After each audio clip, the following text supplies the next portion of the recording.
Hello folks, my name is Robert Pound and I am a product technologist for Quest. This video will cover getting your development environment organized in Toad for SAP Solutions. For this demo, I've already established a connection to an ASE database. In getting your environment set up, the first thing you'll want to do is ensure that you can view the productivity tools. I've already displayed some of them here. You may organize it a different way, but if SQL Recall, Toad Views, or Code Snippets aren't visible, you can come to View and select any one of those tools. So in looking first at SQL Recall, we can see everything that's been run from this tool.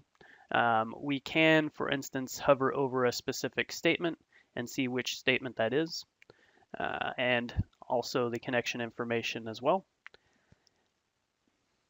Any one of these SQL statements that you want to view on a regular basis, you can send to the Name tab in the SQL Recall by right-clicking on a statement and choosing Move to Named.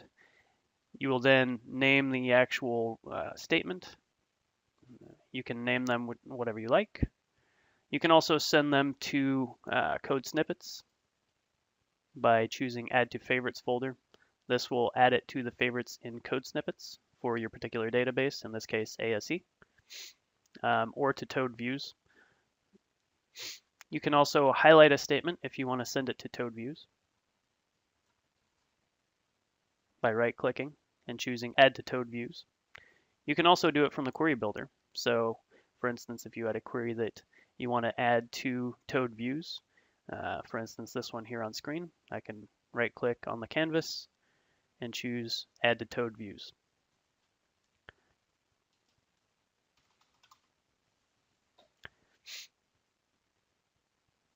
So I can treat it like a regular view, only it gets saved in the Toad environment, not on your database.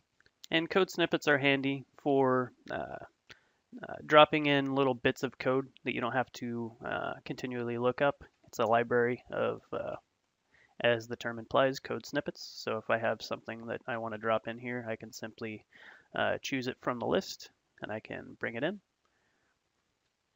And the definition is here at the bottom for each one of the code snippets. And as you can see, there are also in this particular script, I have designated regions. This allows you to minimize and maximize areas in the code. So it makes it easier to read, easier to navigate. So you put in a comment with region and then the name of the region itself, and then you end it with end region. And also looking at script map here on the left, this will show you what is in the script so you can navigate quickly to any one particular item. And since I've already put regions in, it'll show the regions as well. So we can see what type of statement it is and where it is. Simply double click and go to it. And finally, library, we can see it on the ribbon bar itself. So this allows you to save all particular files for a particular project here in one place. So instead of navigating through different file systems, you can save it all here. You can see that I have some SQL statements here, a connection, some other config files that I have with this particular project.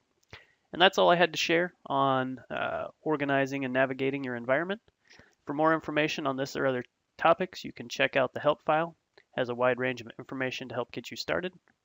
You can also check out the community-driven innovation going on at www.toadworld.com. For more information on this product, visit www.quest.com/products/Toad for SAP Solutions. Thank you and have a great day.